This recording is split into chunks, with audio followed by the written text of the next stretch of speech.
5 अगस्त को गिरफ्तारी हो, चाहे 15 अगस्त को साइफर केस के अंदर छुपा के गिरफ्तारी वाला या रिमांड वाला मामला, चाहे तोशाखाना केस के अंदर 5 अगस्त 9 मई वाला मामला हो। सबसे पहले तो गुजारिश करना चाहूँगा कि इससे पहले भी आमर फारूक साहब के ऊपर अदम एतमाद किया गया था और आज फाइनली दोबारा जो है उन्हें गुजारिश यही की गई है कि आप खान साहब के, बीबी साहिबा के या उनके रिलेटेड कोई भी केसेस जो हैं वो ना सुने। उसकी रीज़न क्या थी? क्योंकि जो क्लाइंट्स हैं उन्होंने इससे पहले अदम एतमाद इस बुनियाद के ऊपर किया कि बेशुमार ऐसे मौके आए, बेशुमार ऐसी दरख्वास्तें आईं जिनमें नाइंसाफ़ियाँ की गई, चाहे 9 मई हो या जो इलेक्शन कमीशन ने फ़ैसला दिया था, उस ऑर्डर को जो चैलेंज किया गया था उसके ऊपर फ़ैसला नहीं दिया गया और कंप्लेंट में सज़ा भी हो गई है।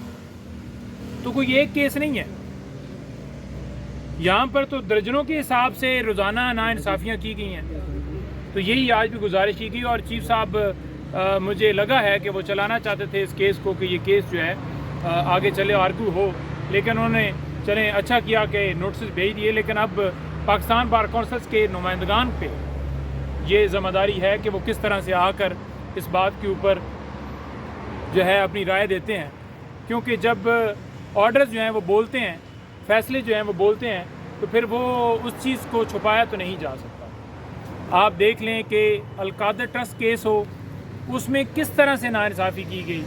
आप देख लें कि ये जो दूसरा मामला था बेल वाला, अब शाह महमूद कुरैशी साहब की बेल जो है वो डिसाइड हो रही है और ये कहा जा रहा है कि 4 हफ्तों के अंदर अंदर ये ट्रायल भी ख़त्म कर दिया जाए। और उसके अंदर ये भी कहा जा रहा है ऑर्डर के अंदर कि जनाब ट्रायल किसी जगह के ऊपर भी कंडक्ट हो, उससे कोई फ़र्क नहीं पड़ता, ये देखना ज़रूरी है कि क्या वो लीगली हो रहा है या नहीं हो रहा।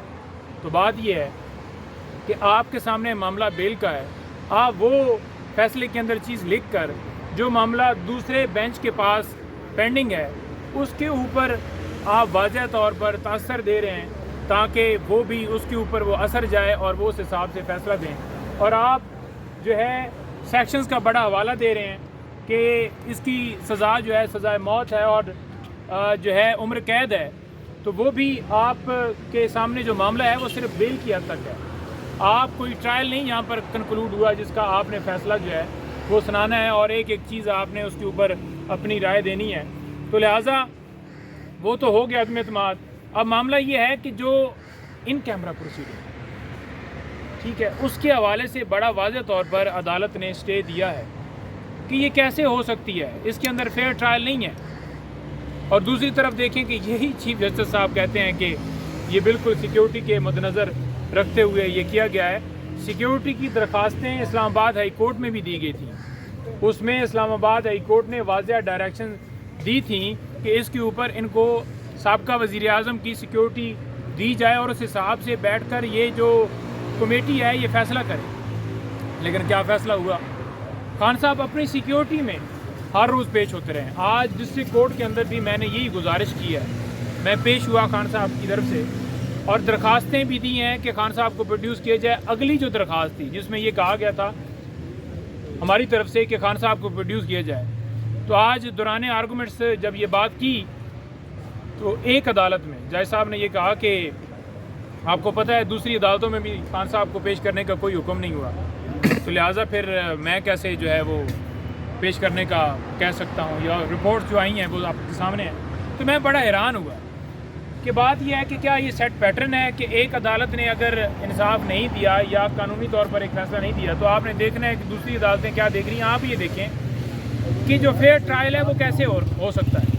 फेयर ट्रायल हो सकता है कि जब उस शख्स को अदालत में ओपन कोर्ट में पेश किए जाए जहाँ पर आपकी डिजिटल मीडिया के लोगों की जो आज बड़ा ज़बरदस्त काम कर रहे हैं इनकी एक्सेस हो, वहाँ पर जो वकला हैं और उसके साथ साथ उनकी फैमिली और जितनी लोग हैं जो खान साहब के साथ उनकी पार्टी की एफिलिएशन के लोग हैं या आम पब्लिक है, तमाम लोगों को एक्सेस हो। लेकिन ये सिर्फ़ और सिर्फ छुपा के इसलिए किया जा रहा है ताकि लोगों को पता ना चले कि ये केस किस तरह बोगस झूठा है और एक मनगढ़ंत कहानी है जिसकी बुनियाद के ऊपर उन लोगों के ऊपर कार्रवाई होनी चाहिए थी।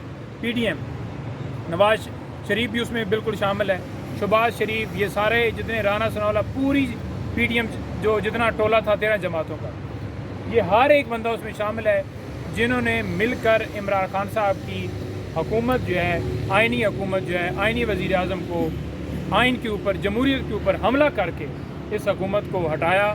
बाहर से धमकी मिलती है, उस धमकी की तकमील की ये लोग हैं, इनको अंदर होना चाहिए जिन्होंने हुकूमत को गिराया है, और बजाय इनको कि इनको अंदर डाला जाए, उस शख्स को डाल दिया गया जिसने उम्मत मुस्लिमा का मुकदमा लड़ा, जिसने दुनिया में मुसलमानों का नाम रोशन किया, जिसने पनाहगाहें बनाई, हेल्थ कार्ड जो है वो इशू किया है। उसकी बेशुमार, नमल यूनिवर्सिटी हो या जो है वो अपना शौकत खानम हो, तो ऐसी बेशुमार मिसालें हैं जो आपके सामने हैं, जिसने सिर्फ़ और सिर्फ आवाम की, मुल्क की फलाह के लिए काम किया। और जिन लोगों ने अपने पैसे लूटे हैं, मुल्क के पैसे लूटे हैं और लूट कर वो पैसा बाहर ले गए हैं, अपने घर बनाए हैं, जायदादें बनाई हैं, फ्लैट्स बनाए हैं, उनको जो है वो बरी हैं, या उनको 420 सेकंड के अंदर बेल मिल जाती है, वो फिर रहे हैं, घूम रहे हैं, प्रोटोकॉल हासिल हैं, गवर्नर हाउस में मीटिंग्स कर रहे हैं, किस लॉ के तहत कर रहे हैं, उनके पास क्या होता है।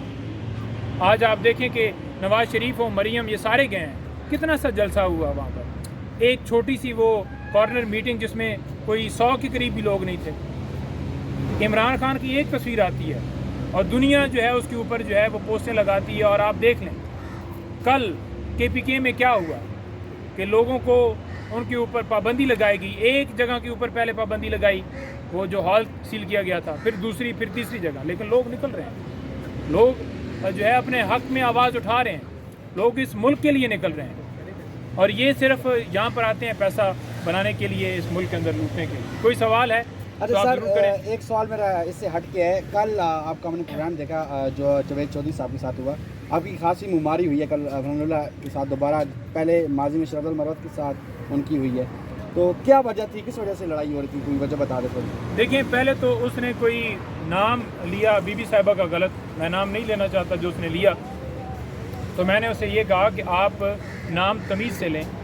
मैं अगर नवाज शरीफ, मरीम या किसी का नाम लूँगा तो फिर आपको बड़ी तकलीफ़ होगी, तो नाम सीधा लें। तो नाम तो उसने फ़ौरन ही कह दिया अफनान ने कि नहीं, मैंने तो नाम गलत नहीं लिया, मैं तो बिल्कुल खुशरख बीबी साहिबा कह रहा हूँ। तो आगे चलते हुए फिर खान साहब के बारे में वही बयानात उसने दिए जो शेर अब्दुल मरवत के जब शो में थे और दिए, तो मैंने उन्हें जवाब दिया, और जवाब ऐसा दिया कि फिर उनके पास जवाब राख हो।